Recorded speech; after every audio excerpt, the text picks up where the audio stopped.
Well, it looks like we are at time. Thank you for joining everyone. My name is Joe Kuster. I'm the Director for Security and Compliance Solutions across Catapult. Today, we're going to be talking about new ways that your employees have been targeted during COVID-19, because we have seen a phenomenal shift in the type of attacks that your organization is likely encountering. And through that process, we gather a lot of insights through our security assessment program, where we're looking at dozens of tenants each week and really looking at how the attackers are hammering on them, how the employees are responding, what does the enterprise response look like. Really out there at the front line in the trenches, being able to see which type of attacks have been successful, which ones are being defended against, and keeping a very close eye on the behavior and the shifts around how attackers are targeting you. Now, I've got a few scenarios that we'll go through today, and we'll talk about not just what the problem is, but some of the common methods to defend yourself against them. And I think that's really important to factor in. So we will be looking at credential harvesting and ways that attackers have been able to exploit post-compromise insight into your organization. And post-compromise insight is just as simple as saying, has anyone ever had malware? Has anyone ever had been phished?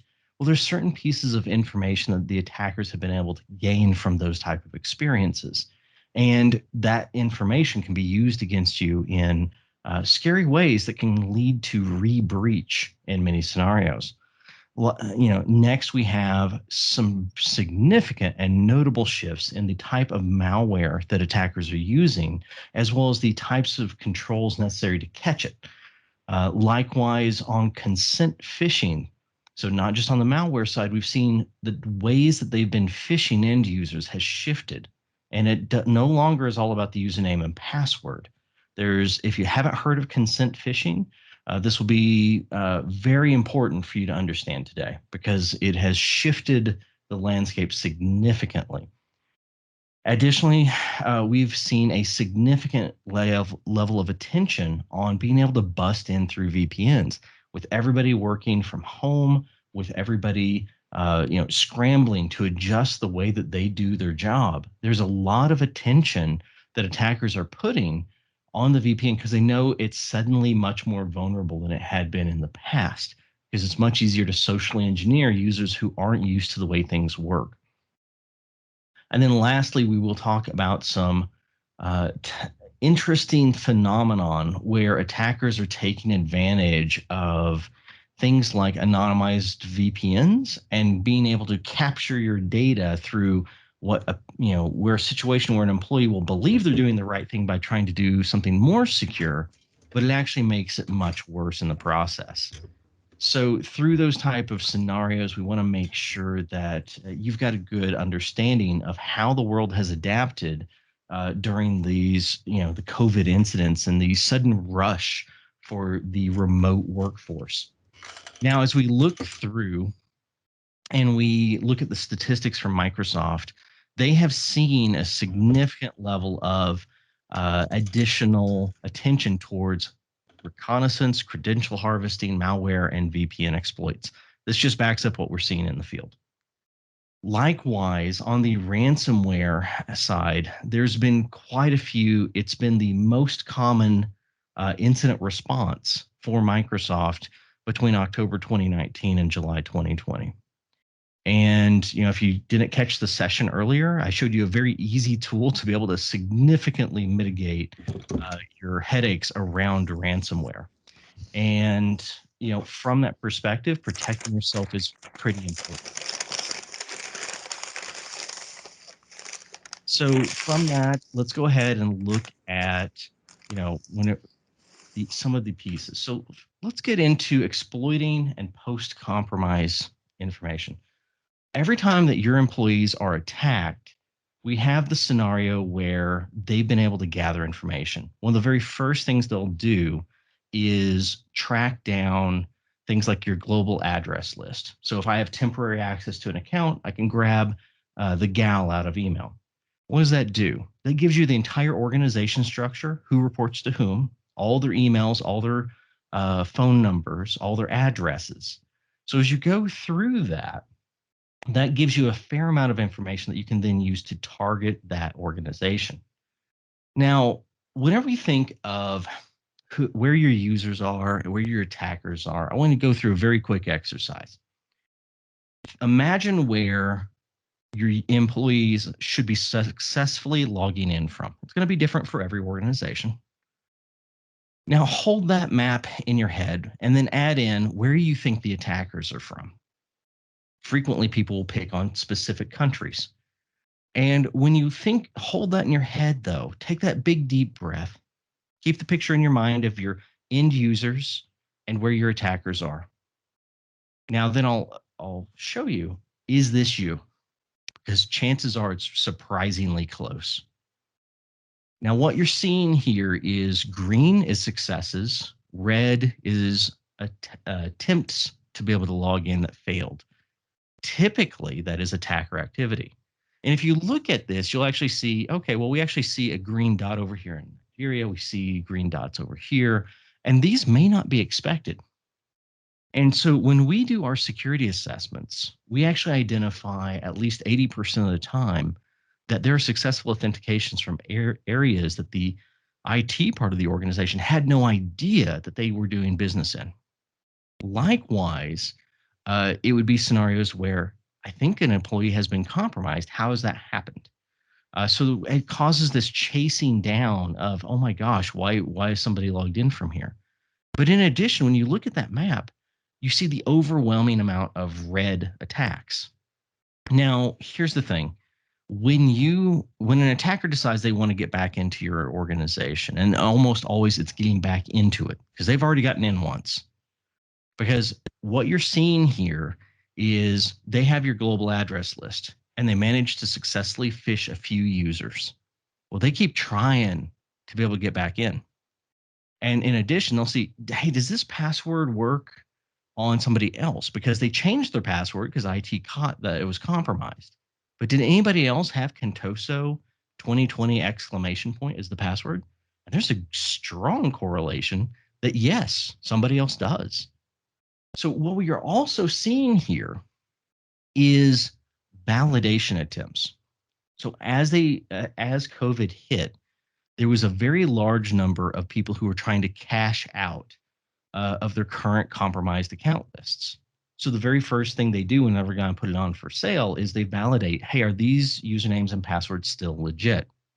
And in many cases, if they are, that is now worth more. But the ones that aren't legit are still worth something. And people will pay for those. Now, you may ask yourself, why would they pay for a password that's no longer good? And the reason is because they know a handful of things. First, they know that that password might be useful on some other solution. That may be their linked password. It may be something of value. Additionally, they know that employees frequently change their passwords back. And that's one of the challenges that we have whenever organizations are still enforcing password expiration. So as an example, if you're telling your users to roll over their password every 90 days, chances are they really have one password and they're modifying it slightly. Or you run into those scenarios where they may have a couple they cycle through. Now, the other part about this puzzle is that employees are likely to change it back to something they know after enough time has lapsed that they forget why it was compromised in the first place. So frequently, if IT just tells the end user, change your password, and they don't really tell them why, they will change it back at a later date because they don't perceive that password is a risk. IT just told me to do it, so I did it. They don't think about it further. Likewise, one of the challenges has been, even if you've put in mitigating controls, say for instance, I put MFA on that employee as part of the breach because we found out they were phished. Uneven MFA rules are present in over 80% of our assessments. So if an organization is using multi-factor, I can find something that will bypass it more than 80% of the time. So if I pretend I'm on an iPhone 9 using Apple Mail, it will almost never kick in. If I'm using POP, IMAP, SMTP, I've only found very few organizations who have blocked it correctly. They may have tried to do it, but usually I'm still able to log in. And those don't support multi-factor, so it bypasses their controls. So password management has to be part of this. And MFA by itself doesn't fix this if you're not doing things right. Now, what we've also seen is out of that buying and selling of lists, a lot of people are getting re-breached because a couple things have happened. Whenever attackers are validating their lists, it looks like an attack. Additionally, that hammering on accounts tends to lock up accounts, and some IT organizations proactively change their password at a medium level risk. Well, guess what that does? That forces the user to change the password, and there's a higher chance they'll go back to a previous one. So that has actually caused re-breaches. And where we look through solving these type of scenarios, there's actually some really easy things that you can do. Because if they're doing credential harvesting, you got to stay on top of that. And there's a couple easy ways of doing it. So as part of your incident response plan, if as an IT organization, whenever you're telling an end user to reset their password because you fear that an attacker may have gained access to that password, you can actually implement a feature called the banned password or custom banned password list. It's really simple. It's in Azure Active Directory. It's a feature that's just part of having AD. And as you go through that, you can configure and say, okay, Bob's bad password, it's known by the attacker. So I'm going to throw it in here. What that does is it means that it will never pass password complexity rules. So if they try to change it back, it'll say, hold up, that's not a valid password. Additionally, if somebody else in the organization is using that password, they will be told, hey, your password has expired, you need to change it. Why is that important? Password spray. So if somebody has put in a password like Contoso 123 exclamation point, and there's a huge number of people who do things like that, what it means is that if you see something like that and they've compromised a user, they will try to use that password everywhere else. So they know that that's likely to happen. So they'll try and find those passwords and test them against every other account they can. So they may do slow and steady, they may do it fast. But what happens there is you end up with a very high success rate for being able to get in somewhere else. So as part of your incident response program, blacklist those passwords as soon as you think they've been compromised. Additionally, multi-factor authentication is table stakes. If you view it as advanced protection, it's no longer considered advanced. It's just table stakes. If you're going to be operating where somebody else can view your services, as an example, you've really got to have some sort of protections. And MFA is a great way of doing that. But I want to caution and say multi-factor authentication doesn't have to be the ping to your phone, because when we look at how does NIST and Microsoft evaluate an additional factor, most commonly it's something I know, usually password, something I am, a biometric check, fingerprint on my phone, walk up in front of my device and it scans my irises, and then something I have. Now, most people think about it as a phone number, as something I have. Well, that's a option, but it can also be things like a user certificate, a domain joined laptop, etc. It can be very flexible, and you can do conditional access rules plus domain join to be able to help accommodate some of the stuff where it transparently checks an additional factor without changing the end user experience. So I open my laptop, it checks and says, okay, this is Joe's biometrics. Additionally, it will check to see, is this Joe's laptop? If it is, that's something issued to him. So therefore, it's two factors, neither of which was a password. Moving away from the password is incredibly helpful. Now, additionally, there's old protocols. I mentioned the bypassing multi-factor, making sure that MFA is enforced appropriately, and you've done things like shutting off legacy authentication and actually test it. Make sure that you've sealed that gap, because I find that it's open on almost every organization. Utilize smart lockout, and if you're using ADFS, extranet lockout. Those are just, again, table stakes. You just have to do that. Now, what I would encourage is have a strategy to be able to head towards things like passwordless authentication. So as I mentioned, I open my laptop and it two factors me. Either one is a password. You can actually get to the point where your sensitive and accounts and high value targets no longer have a password to be phished or for somebody else to utilize. So, as an example, FIDO2 keys are a great opportunity where you can go down that path, or going through things like the Authenticator app, device checks, and so forth. Now let's shift to malware, because we have seen a significant change in the level of threat around malware over the last few months. And it came in a phase. So whenever we're looking at malware as part of COVID, we saw a significant uptick in just throwing stuff out there. But before I get into that, let's define what I call advanced, because I use a slightly non-standard definition in this case. How does Office 365 scan for threats inside attachments? As an example, first it's going to check, is it a known definition? That's the good old definition-based antivirus malware scanning that we were all used to. Then they do a machine learning piece that looks at the reputation. Has the message body been used in another attack? Is this email something that we saw other attacks being sent from? So it builds a reputation score, and it's pretty good. But this third one is a really important one. That one is where, okay, I'm going to take that attachment, and this is only if you've turned it on, and it's not on by default. And in addition, there's a license component to it. But if you have that, what it'll do is it'll take that PDF, that Excel spreadsheet, that whatever attachment, and it will try and open it inside a virtual machine inside Azure. And so if that file goes jack in the box with new processes, new registry keys, etc., it knows it's malicious.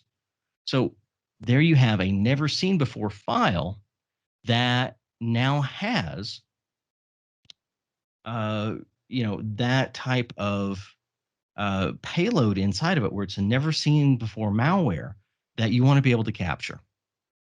Now, when we look at that type of, so I call those advanced. They've never been seen before.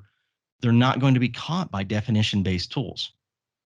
So in this case, we saw, during the early days of COVID, attackers just had stockpiles of these. They were using a steady trickle because they're pretty valuable. They are expensive to generate, or they used to be expensive to generate. But the cost of building that infrastructure to be able to rapidly churn out unique attacks, because what they'll frequently do is they'll say, I have the code for an existing piece of malware. And if I jam a little bit of extra binaries at the bottom and then compile it, it has a new file signature. That's all it takes. And so if I do that, your definition-based tools that, like Proofpoint, Mimecast, et cetera, and then your semantics and so forth that are the definition part of those tools won't see it. So it thinks that it's something new, it's never been seen before, but it's not a known attack, so it lets it happen. And now, mind you, there are EDR tools out there that can detect it, and we'll get into that piece. But during the initial days, everybody was sitting on a stockpile of these that were pretty valuable, and they just launched them everywhere. So organizations that had previously not seen this type of attack suddenly got slammed. And the challenge is that if you were using definition-based tools, your users may have been reporting, hey, this kind of looks spammy, but my malware doesn't kick off on it. And they probably opened it to try and figure out what it was, and they couldn't figure out what was going on, because these are pretty advanced types of attacks. So that also kicked off a pretty significant scope of just ransomware. The challenge is that ransomware funded the next level of investment, because they found out those are really effective attacks. And that has led towards a situation where whenever we look to the next phase, hey, let's invest more in this, because we shook the money tree by launching those attacks out, and it paid in dividends. So let's do that again, but maybe a little smarter this time. So they started doing things like attacking high-value targets like research institutions. So in this case, this is a research institution's ATP threats. And you may be looking at the 25th and wondering what on earth happened on the 25th, because ATP detonations are advanced malware never seen before in the wild, and they were pretty well crafted. Well, what the attackers did is they watched the news, and as soon as they found out that that organization was part of the COVID research, they said, hey, I know other people are going to pay for that type of intellectual property. So if I can get in the door, I can sell whatever they're working on. So they launched a massive attack, over 2,000, almost 2,500 attacks within 24 hours of that press release. And they've automated this now. So if an organization is part of the collaborative research for going after COVID, they're receiving these type of attacks. The only reason that this organization knew that that was happening was because we were doing an assessment in the middle of it, because they had not turned on these tools. They would had none of the insights into it. So we were doing an assessment and we caught this. And that stopped the attack cold. So the tools work, but only if you have them. Now, they did have them in this case, they just had never turned them on. And I find that that's true for most of the customers that we start working with down this path. The thing is, they also tied in the messages. They were no longer being caught on reputation because they had AI writing the messages. So they would literally try and have a unique message that eventually some of them would work. And some of these payloads were particularly dangerous. So that has funded, since those attacks work so well, and they've been able to shake more money out of this investment. They know if they put in $1,000 into an attack, they're likely to get $50,000 out of it. So I'd have to double check the actual math on it, but they know they're making money off of this. So in these scenarios, it's raised the attack bar. It's funded them having more sophisticated tools. And what's happened is the ATP detonations went from rare to very common in the matter of months. And so summer 2020, now the organizations that had never seen this type of attack before, it's now happening basically every day. And so if you don't have those advanced tools, you're kind of in the dark on that this is happening. So that's been a continual challenge as we go through it. Now, frequently, there will be other scenarios where they'll be using open source intelligence and being able to find out more information about you to be able to integrate that into the attacks. So that absolutely does happen, and we want to factor that in. Now, whenever we look at the types of attacks, they have adjusted their angle to be able to go around things like consent phishing and avoiding the MX record detection. So if you're using tools that only exist at the mail exchange record, they know that I can call up an end user, try and get them to visit a web page, and it won't go through the MX record. So Proofpoint, Mimecast, etc., that live there, they're outside of the loop. Then once the end user is infected, they have a trusted footprint that's going from exchange to exchange. So it's an important gap that they're exploiting. We also saw that live off the land attacks are getting far more prevalent. So the attack payloads aren't a new binary. They're actually using your existing solutions. So whenever we start looking at the tooling around this, they may be using your existing PDF reader and PowerShell, both of which are permitted to run on the system. So, they can have a PDF that has JavaScript that opens a PowerShell and then does something. So that's all they need. So why would they need to download an executable that's going to get them caught? So those are really important challenges. So likewise, whenever we look through how to do the defense in depth against these, unless you have something that's in the EDR or XDR space, you may not know that this is even hitting you. Now, the Defender for Office 365, formerly Office ATP, is fantastic for catching it inside attachments. Defender for Endpoint, formerly Defender ATP, because of course Microsoft changed all the names because, Ignite. But when we go through that, there is going to be, it's helpful being able to track down these type of problems. You need to have that level of sophistication in your tooling to even know that you're getting hit with these type of attacks. Likewise, if, as I mentioned, PowerShell is a very common thing where I'll say, hey, it's a macro that kicks it off just using the built-in systems management tools like PowerShell. What you can do is you can enforce things like code signing. So many organizations may be using PowerShell to manage their devices, or maybe they're not using it at all. They've just unmanaged.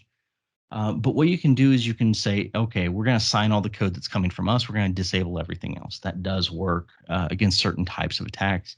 But you really have to have the human firewall be part of this. Your end users have to be trained to be able to help identify and be skeptical about things like attachments that they aren't expecting. So what doesn't work? Definition-based anti-malware is just useless in this scenario. Until it's been out and breached another organization, it's not going to help you. And frequently with them churning out a unique definition for every single attack, the attack that user 1 gets is not the definition that user 2 gets. So it makes definition-based controls very challenging to be successful. Application whitelists, we're not seeing, if you've approved Acrobat Reader and PowerShell to run, you can still do anything you want to with those two tools. So attackers have learned how to be able to live off the existing systems without loading custom binaries. So while those are helpful against many attacks, it's not the end all be all. So you have to make sure that you're doing defense in depth. Similarly, we have a lot of organizations that have a fresh load of work from home computers that may already be compromised. As soon as that user's logging in with their credentials, it's spreading from exchange to exchange or from peers inside the system. So if your tools are only looking at an outside attacker coming in and not inspecting inside information, so emails going from user 1 to user 2, if you're not looking at that, you need to cover that gap. Inside the XDR space, we see a lot of vendors, especially the ones that are the brand names that you know of that have been in the field for a long time. Some of their tools are kind of overpromising on this, so we don't see them picking up some of these new types of threats. So do be skeptical, because these are a new breed of attack. All right, so let's shift gears to consent phishing. And of course, if you have questions as we go through this, save them, throw them into the chat window, and we'll try and get to them at the end. Now, as we look at consent phishing, it is a different type of attack. So instead of phishing the end user with, hey, here's a form to fill out and sign in, what it's trying to do is it creates an API trust. So the attackers beforehand will register a web application, and they will try and make it look like something that's trustworthy. Now, it can be a third-party app. So in some cases, I've seen basically being able to take a picture of a business card and have it automatically fill in the information into an Outlook contact. So in that scenario, if the person takes a picture of that and it fills out the Outlook contact, it has to have permissions to talk to Office 365 in the process. Well, that's called consent or OAuth trusts. So as we get into that, they'll set up an application that can use those type of tools and to talk to Office 365. And they'll try and convince a user to trust this application. And so if they trust that application, if they're already signed in, it's not going to prompt them to sign in again. So they feel pretty confident that it's not scraping their password. Well, what it's doing is it's creating an attack that basically backdoors their account, because it hands the secret token to allow that third-party app to impersonate them. So, those are particularly dangerous because they don't show up on your user activity maps. They don't show up on most of the other control tools, and things like multi-factor don't stop this. So that's going to be one of those cases where the attackers have recognized people are using more multi-factor to help protect them. They've pivoted to another vector. This is one of them. So once they've compromised that user, they usually do a data dump, and they now have insider information about the organization. They're passively able to read or do anything that end user can do. So they will often try and find a valuable, they'll do internal reconnaissance to find out what targets they want to hit. We saw this actually play out with a drill press operator clicked one of these, and it was able to give an attacker a backdoor that the attacker then crafted a new type of malware. So again, not definition based. And what they did is they downloaded the person's W-2 because they had single sign-on hooked into their payroll. And they put in the bad code for that attack into the PDF. And they sent that to accounting. Hey, I'm having trouble opening my pay stub. And accounting's trying to be helpful. It's coming from an employee's account. It's inside the organization. Everything looks fine. But so that person accounting opens it and, oh yeah, I don't know what's going on. Yeah, you're right. It doesn't open correctly. And that infected their computer behind the firewall, and they were able to basically go in and start changing POs. And so they did successfully extract by changing the financial transfer information on paying certain bills.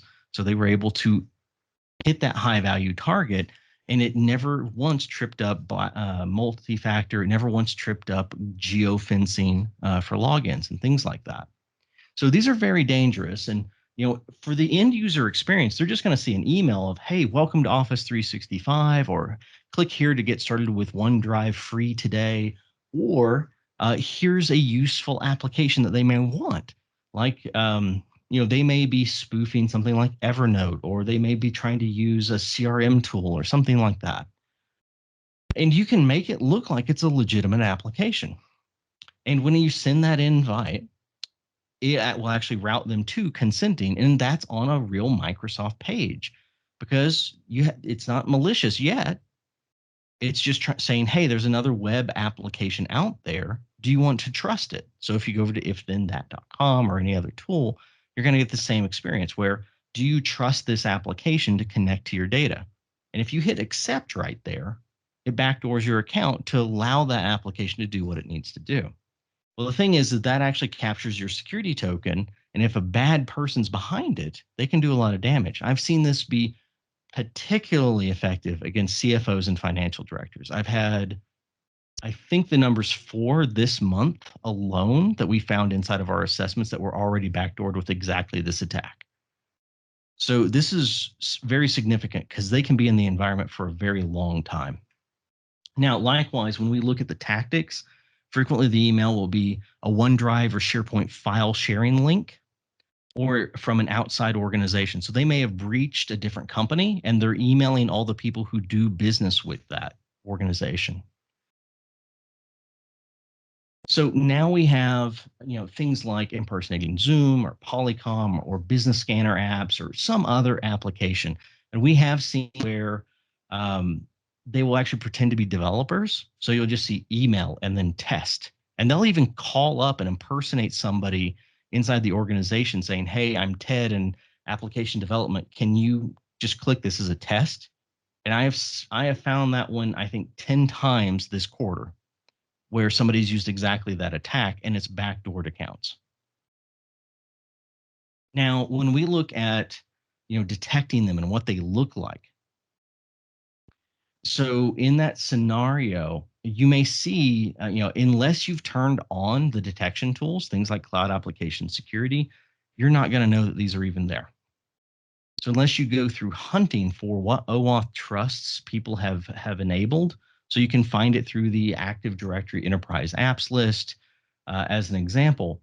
But in this case, we have users who have added OneDrive for Business. But if you look very carefully at the N, that's actually a symbol and not an N. And that one I've seen 3 different organizations fall prey to. So, that's a get started with OneDrive for Business, and somebody clicks it thinking it's just one of the user adoption emails.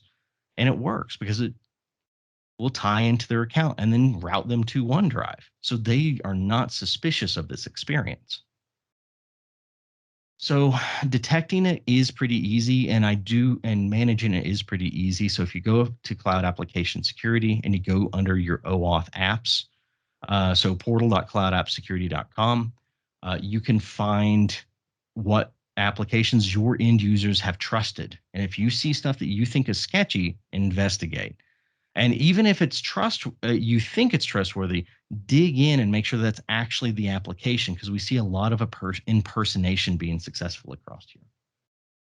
Okay, so let's look at VPN and voice phishing very briefly. So first off, the setup is we've got a lot of people who have not used VPNs very much. And additionally, in the scramble for all the work from home scenarios, a lot of people are more forgiving of unusual processes because everybody's not used to doing the work from home. So in that scenario, organizations can, if you have a traditional VPN, attackers have scanned your network and know exactly what VPN you have because they'll see an SSL sign-in page. So they'll know you're on Cisco or Okta, et cetera. So what they'll do is they'll register a application lookalike that has the exact same look, and they'll have a URL that typically makes sense. And they'll even have it where it can receive the MFA and one-time password things if you're using two-factor. What will happen then is if they enter it in, it actually passes it and creates a real connection. With the attackers being man in the middle. And they will use open source intelligence of LinkedIn and things like that to scan who's in your help desk. and they'll call up the user and say, hey, we've had to upgrade our VPN to deal with the increased load. And that's actually something that is normal. And when we look at that during COVID, there is that increased load, and they may have to say, as an example, you haven't been on the company network, so I need to access your PC. And out of that, that's the setup. And employees will put in their credentials and put in their MFA, and it works. And so you have that scenario where they immediately have a real set of credentials. They're behind the firewall, and they can execute things like zero login or other type of vulnerabilities to be able to backdoor take over. Now, defense, there's actually a lot of tools. I don't have time to drill through all the different types of methods here. However, things like moving things from a VPN that's outside, has that DMZ or people can see it. You can move many workloads to Azure Application Proxy. So in the event of Azure App Proxy, you can move that behind your firewall.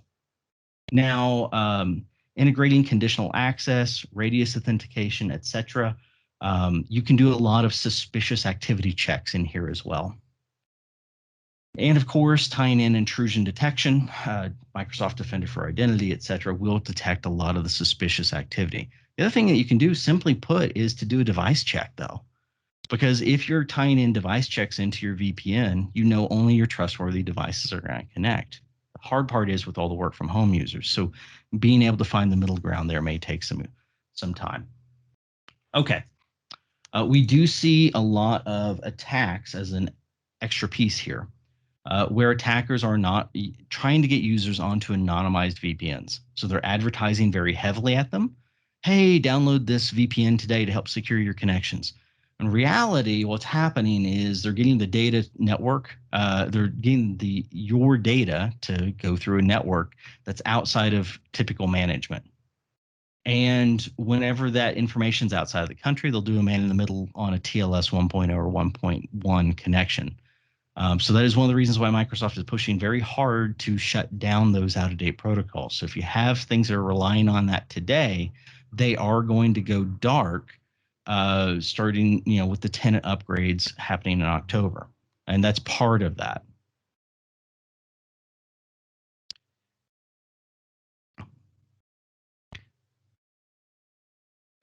Okay, so defense tactics against those pieces: Azure Active Directory identity protection to identify the users that are using anonymizers. Likewise, you can look at your TLS 1.0 and 1.1 reports to identify if somebody's being downgraded.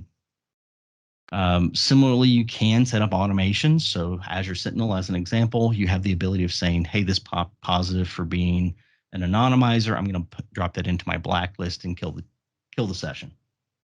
Okay, so with all of these pieces, let's go ahead and see if there's any questions out there. So if you do have a question, throw it in the chat window, and I'll try and answer them as best I can with the time that we have. So I do see some comments where folks couldn't see the screen, and I apologize. It looks like it's working on my end. So I'm looking through and seeing if there's any other technical questions here, and I'm not seeing them. So if you do have any items that come up, by all means, throw them in the chat window, and we'll be able to make sure that you get the recording, and we'll do a follow-up. Now, as far as letting us know how we did, if these sessions are helpful for you, it's, they're not going to let me do these just for the heck of it. So if you find them useful, let us know. That way we have a better justification to do them in the future. And if you want to get your hands on that lovely gift card raffle, this is how you do it. So throw in your information on what you thought of it, and would be glad to hear it. And hopefully you have best of luck in your drawings. And for coming, if this type of insight has been useful for you, there is we do have some great security assessment programs to be able to help find your weak spots inside your organization, so we can help identify what your users are doing that put you at risk. It's not just the tools and controls, but it actually gets into the business processes, data, etc. I do see a quick question. If a user is deleted from Azure, does it lose his content and an admin access So effectively deprovisioning users from Azure, there's actually a process from it. If the user was initially created on-prem, deleting it from Azure, it's going to pop back up. So I think that's going to be one where you want to make sure that you go through it. And Microsoft actually has a deprovisioning guide of here's what you need to do to move convert the mailbox over to shared. What do you do with OneDrive, et cetera. I'll try and get you an email with the full recommendations there as a follow-up item. Now, as far as your next sessions, so the next sessions are everyday AI in the modern workplace and how your technical team can better engage with Microsoft. So, with that in place, I hope that you enjoy the rest of your sessions for today, and thank you very much for jumping in.